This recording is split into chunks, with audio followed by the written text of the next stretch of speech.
Just Outdoors is brought to you in part by Jervalin Hardware Hank, Deer River.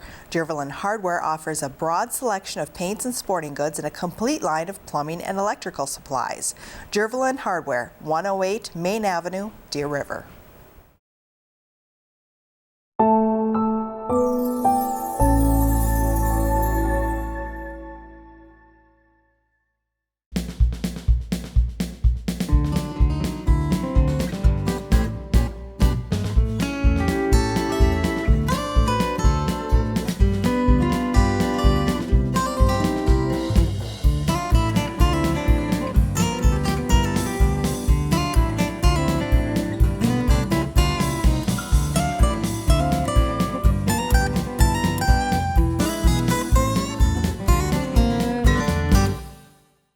Hi folks, my name is Tom Chapin and welcome to Just Outdoors. This is a program to bring you the bare facts about the waters, the woods, and the wildlife of Itasca County.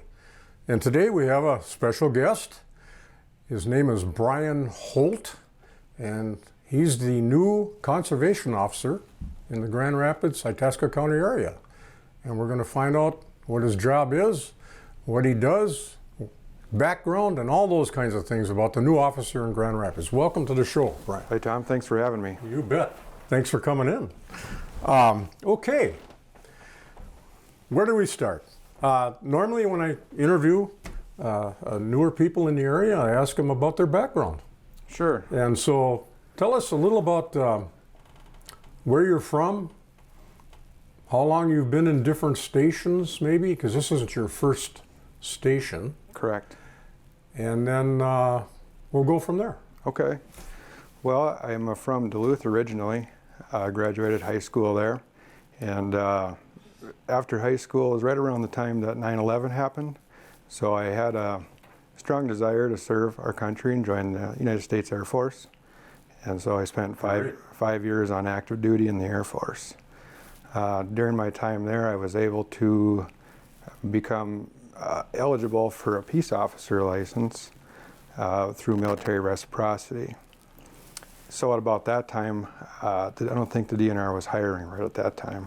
Are you talking about a Minnesota license or a national license? This would be a state license. State for license, police officers. okay. So anybody that's a law enforcement officer in the state of Minnesota is required to have one, including conservation officers. Oh yeah, all officers have to have a Right. license, yeah. Right. Yeah. So at that time, the DNR wasn't hiring, and I wanted to become a conservation officer and go into law enforcement. And so I started out as a police officer in the state, and I did that for about 4 years. Where was that? Breckenridge, Minnesota. Oh, out west, okay. A lot of people don't know where that's at, but Yeah. that's Yeah. west of Fergus Falls, Sure. right on the North Dakota border. Mhm. So a nice community there. So I was there for about 4.5 years when an opportunity came about to apply for the DNR. And I was lucky to get hired. It was a very, very competitive process. Yes, it is. And so that was in 2012. So I've been a conservation that's what I was officer wondering for now. about 10 years now. Okay.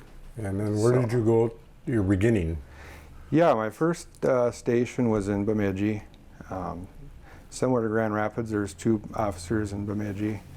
And so I got to work there for about 5 years. And it was a pretty good opportunity. You know, I got to work Red Lake and Lake of the Woods, and in addition to the Bemidji area. So definitely a lot to do, a lot of resource over there, and a lot of ATV opportunities and things like that. So Big station. There's actually more people there than there is here, isn't there? It's a little bit bigger station. yeah, it was pretty busy. And you got that 4-year college there too. Which, Right. And Itasca State Park was part of my station. Oh. And so that's very busy, especially in the summertime. Mm-hmm. Destination spot for a lot of folks. So. Yeah. So that was the only other station you've been? After I was in Bemidji, I transferred down to the Osaka station near Alexandria. Yeah. And that was also a good opportunity for a career as a conservation officer because it's quite different type of enforcement. You know, it's a little bit more agricultural, but the Alexandria area has quite a few lakes, very similar to around here.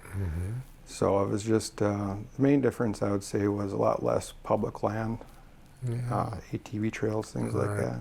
My question would be, why did you decide to transfer from Bemidji to Josephus? Well, what caused that? So as a conservation officer, your training and the demands of the job can be quite a lot, and so it really requires the support of your family. And so at that time that I transferred to Osakis, it was to support my wife in her career. And so she was able to accomplish the goals that she wanted to accomplish. And so she's done that, and we decided to come back up north. So. And this station opened? It did, and therefore you put in for it, right? Right.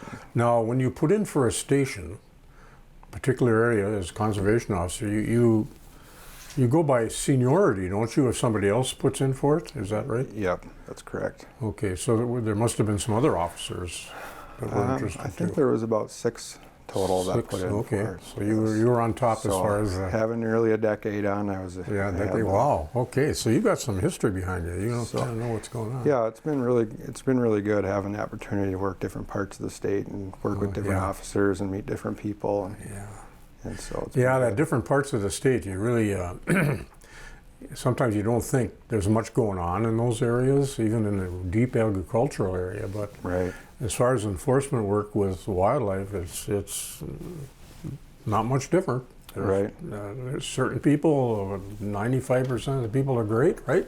Absolutely. And then you got 5% that are kind of, you got to work on. That's where you put 95% of your work, right? Absolutely. Pretty much. Okay. It hasn't changed much. No, sir, it has not. Okay. Well, great.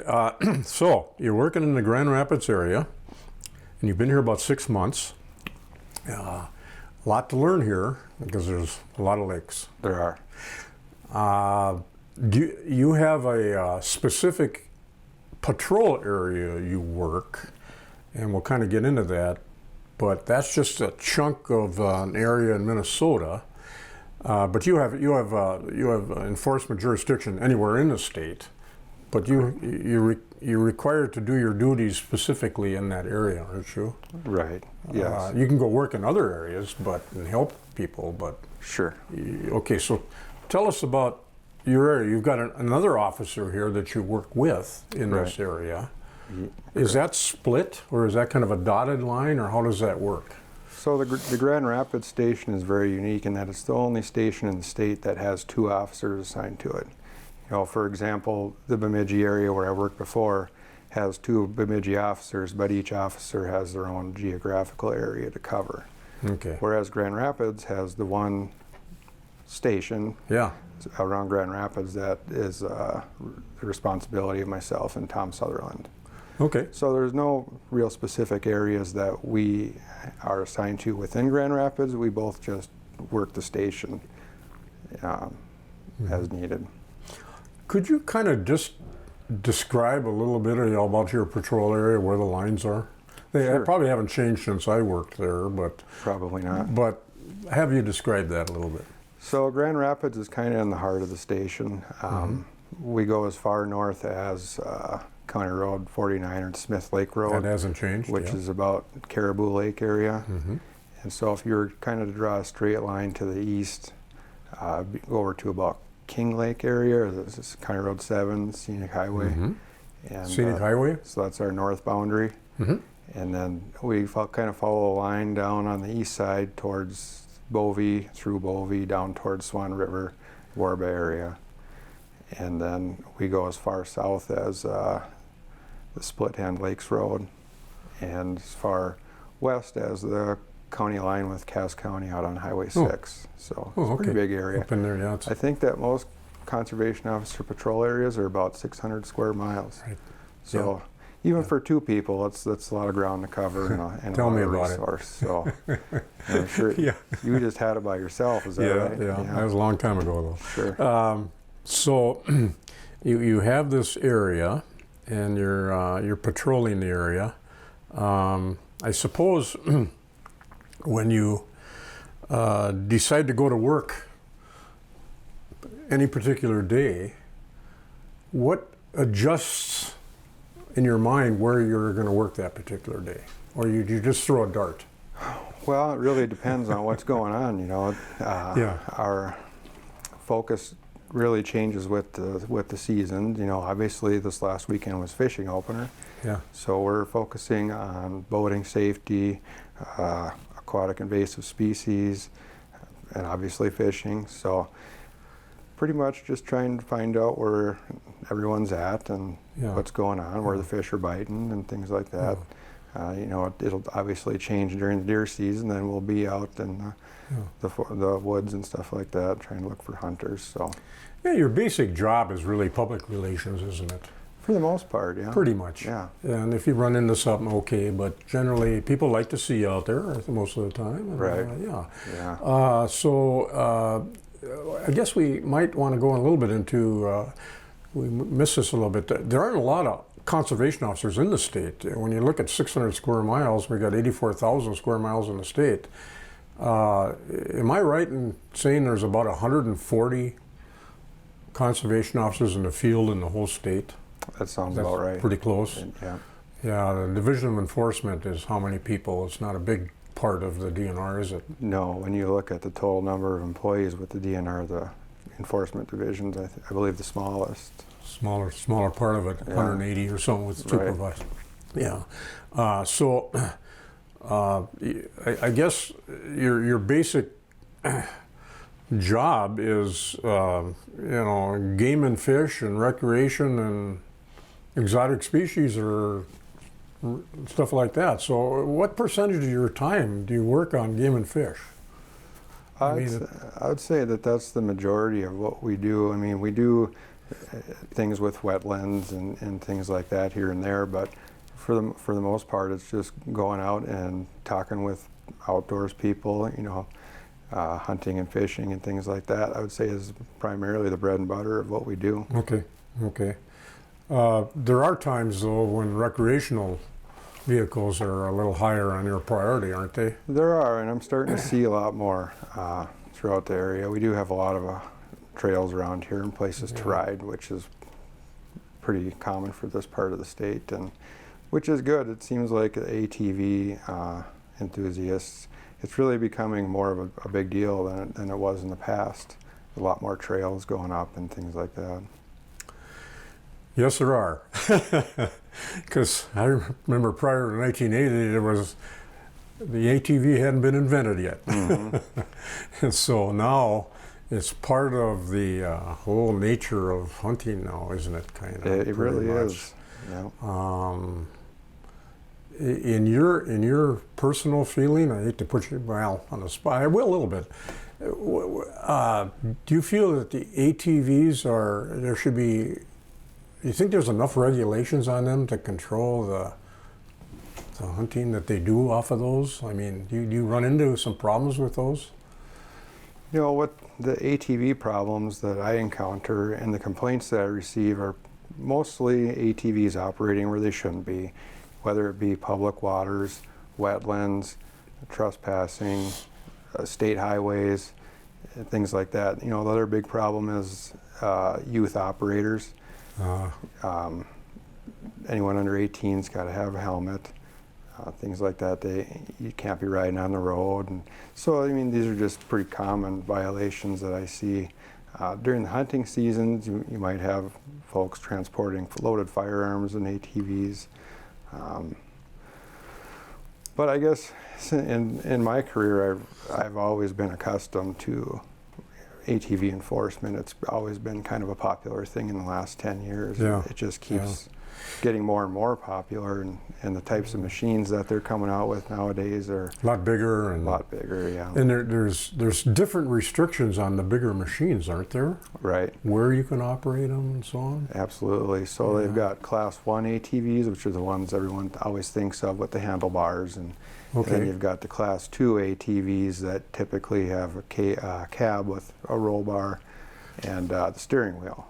Is that side by sides? Side by sides, correct. Okay, something like that. Yeah. Okay, that's Class 2. Right. What's the difference on where they can operate? So most ATV trails will be classified as such. So in other words, most of the time you'll see signs, and you'll have a picture of an ATV with a Roman numeral 1 or 2, and that shows you what's What's allowed? authorized to be on there, correct. What's allowed, okay. And there's also different rules on for roads that ATVs are allowed to be operated on.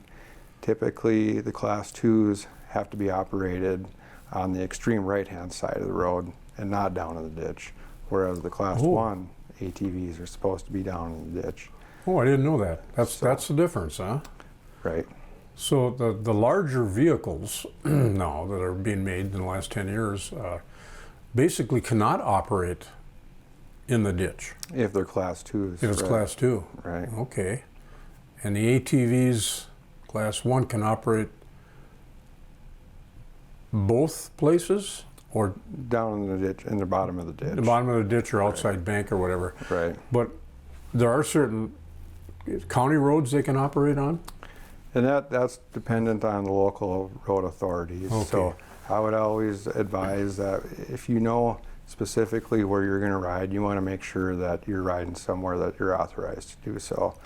You know, places like US Highway 2 and State Highway 6, any state highway or things like that, you're not allowed to ride anywhere on that. So. Are counties different on They county, can be. county roads? They're their own county roads? They can be, yeah. But county roads and county state aid roads are classified pretty much the same as far as ATVs? Right, and it's normally up to the road authority what they're going to allow on there. Okay, so you're gonna, It's always best probably to a little research wouldn't hurt. Right, Got your ATV, absolutely. you get a new ATV, where can I ride this? And the same with trails even.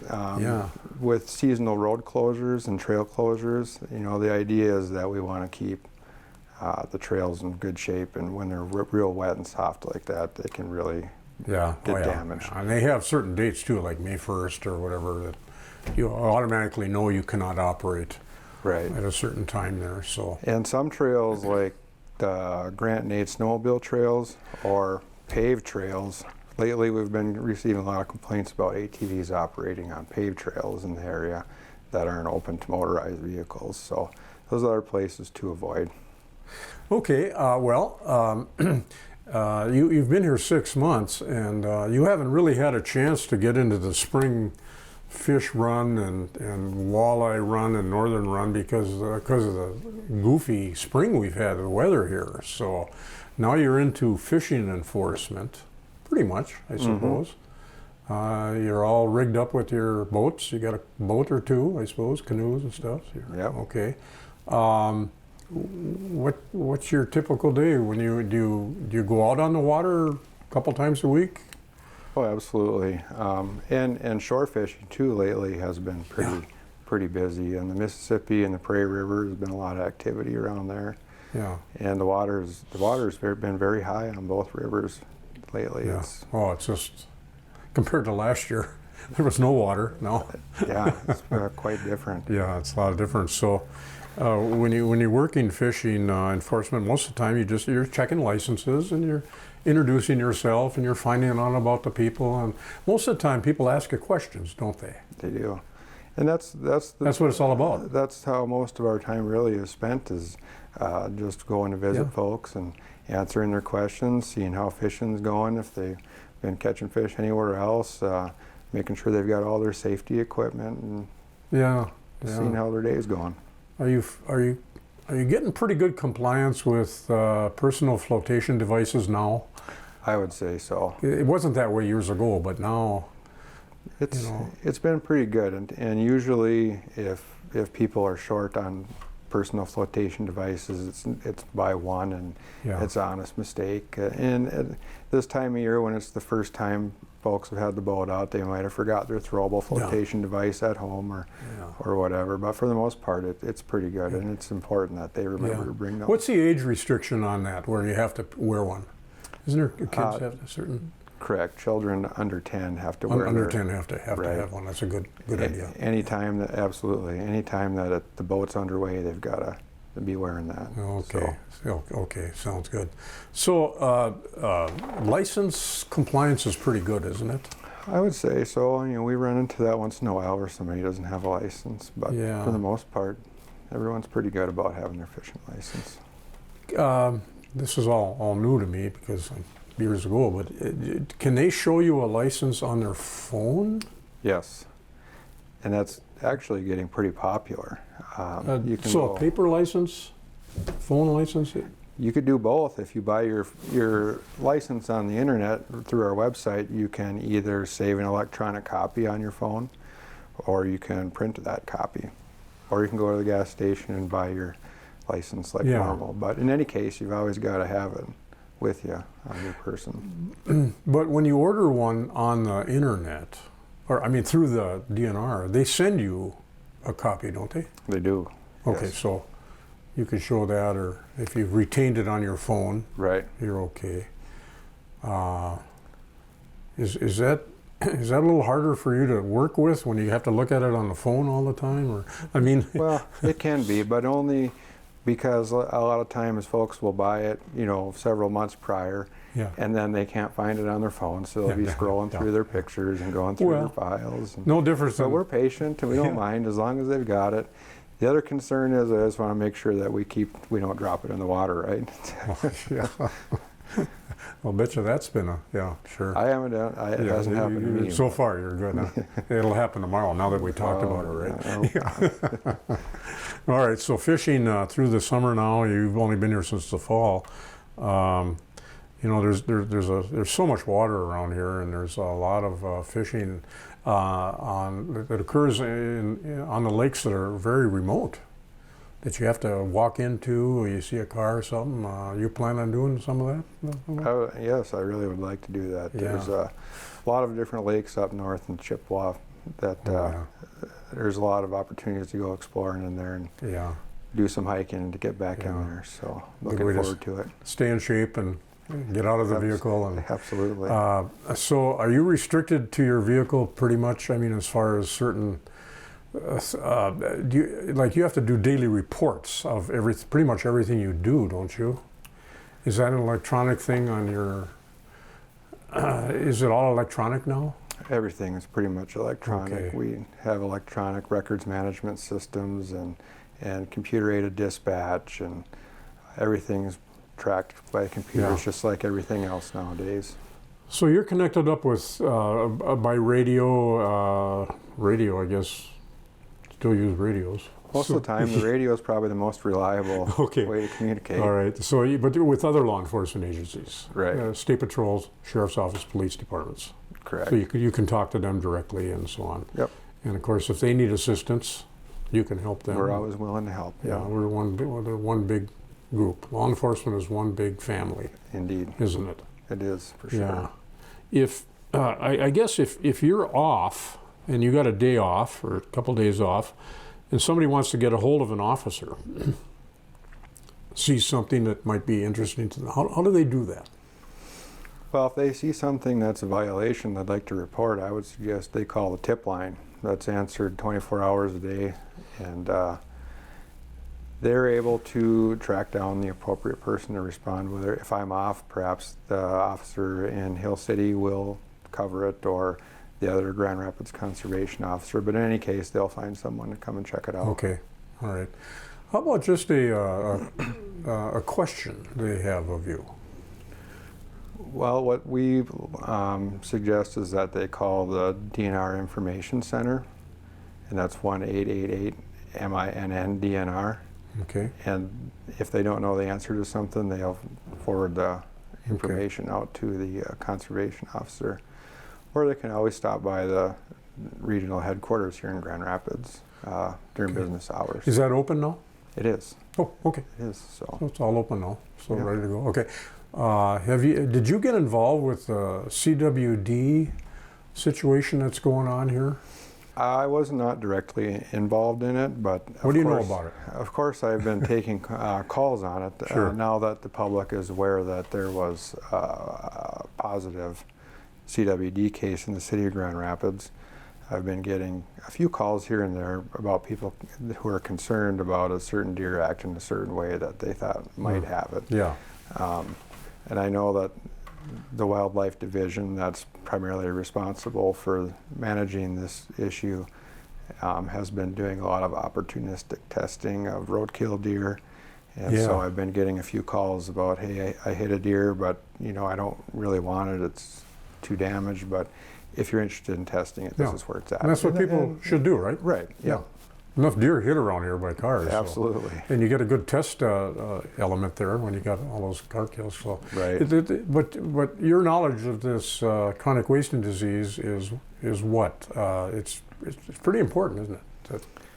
That they do some research on this. It is. It's an issue that they're working through, and I would just pay attention to the laws that are going to be coming out prior to next year's season, because there might be additional testing required and things like that. So it's something I would just watch for at this time, but I know, like I said, with the roadkill deer testing, and any time a deer looks sick, that they're interested in checking that out as well. Sure. But the fact that they found one here in Grand Rapids, or maybe two now, that kind of tells you that there's probably going to be some restrictions on what you do with your deer that you shoot around here. You're probably going to have to be automatic testing, wouldn't it? I mean, you would think so. And we don't know that yet. I don't know it yet. But so. be aware. Right. So that's what I'm saying is if they do come up with some type of testing, it will be in the hunting regulation book. There will be announcements through the media, because obviously they'll want people to be aware of it. So. Tell us now about some of your other duties that you have. I know, are you a training officer? I'm not a training officer, but I do have several other duties. I do background investigations as part of our hiring process. Oh. And that can be quite a that's a lot of time. And a lot of time and effort. But travel. But we want to make sure that we're getting good people to be out there. So. What else? You mentioned something about you're an armorer. I do. I maintain the division shotguns. Oh. They're a piece of equipment just like anything else, and they require annual maintenance and inspection. And so we go through all of them every year or every other year just to make sure that everything's working. And there are other armorers other than you. There are. It would be quite a task for just one. So where does this usually happen? At your annual schools or where? Every year we're required to do certain mandatory training, and so it's typically done during that time down at Camp Ripley. Basically, when you're out working, a big percentage of your hours you're alone, aren't you? Yes. Okay. Yeah. Okay. At night, during the day, and whatever. Yeah. Right. Once in a while, we'll partner up, but typically most days are spent just riding solo. One of the things that was very popular back years and years ago, and I'm not sure you run into it much anymore, is deer shining in the fall. Do you get calls on that, and do you work that occasionally in the fall? We do.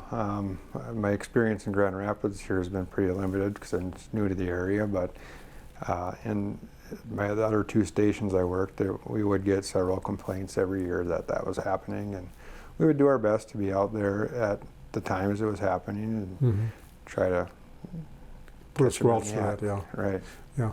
Because basically, aren't laws really set up for equality? Right.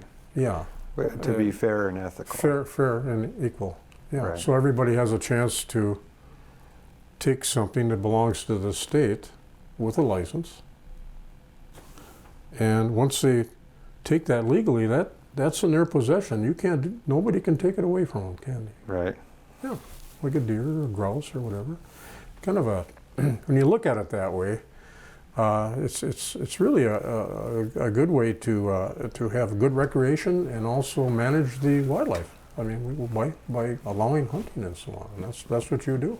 Right. Well, and part of it is fair chase too. I mean, shooting deer at night with spotlights doesn't constitute a fair chase in my estimation. So that's something we definitely focus on. Are you running into more crossbows?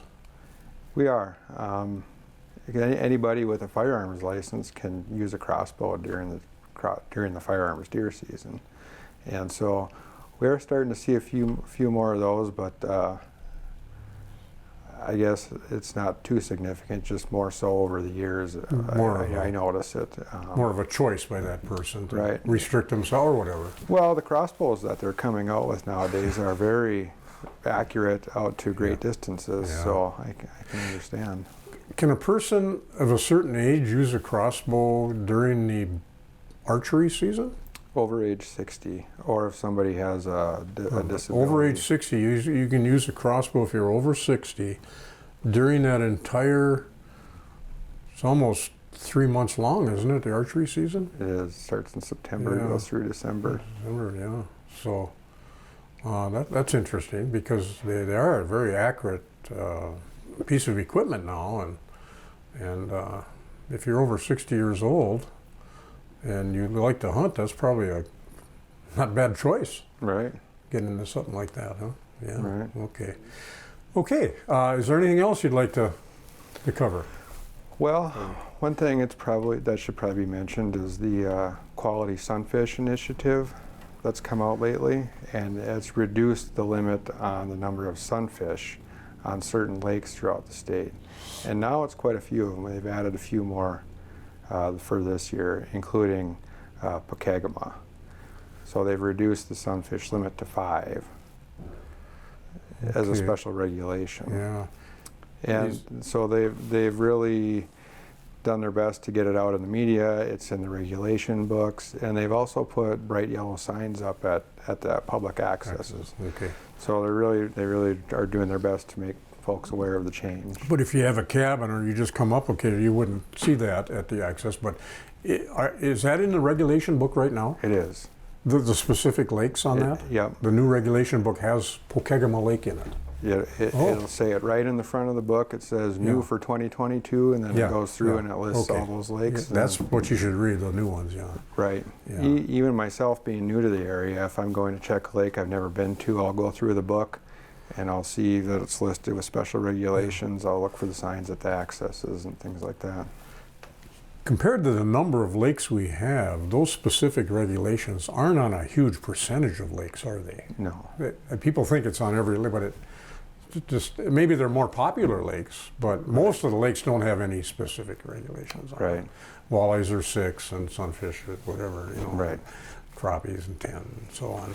But of course, the ones you fish, most people fish sometimes have the regulations on there because of the pressure going on. One more question: have you worked the Mississippi River at all from here to Jacobson? Let's say, have you worked that at all down there? I was actually out there yesterday. Really? The water's high enough that we were able to take a patrol boat out there and worked from the Blackberry Bridge up to the dam in town, Oh, and a little bit of the Prairie River as well. So, did you find any fishermen? oh yeah, there was Okay. a couple boats and several shore fishermen out. And what kind of fish were they catching? A couple walleyes and a few northerns as well. Okay, you did see some walleyes there. Okay, Yeah. okay, yeah. Interesting. But it was my first time on the river. I guess that's abnormal to have a patrol boat on the river. yeah, Normally it's not that high. That's quite a resource, that Right. river. People kind of underestimate what we have here when Mississippi River. You don't know what you're going to catch in there. It's Right. kind of a neat area. So It is, but it can be a little more dangerous too, as far as fast-moving water and the water temperature. So it's very important to make sure that you pay Everybody's- attention to what you're doing and have all your safety equipment. Okay. Very good. I think we've pretty much got into you and what you do and what's covered here in your patrol area, and appreciate you coming in. Well, thanks for Thank you, having Brian. me. Appreciate it. You're welcome. And thank you folks for watching Just Outdoors, and remember, stay informed.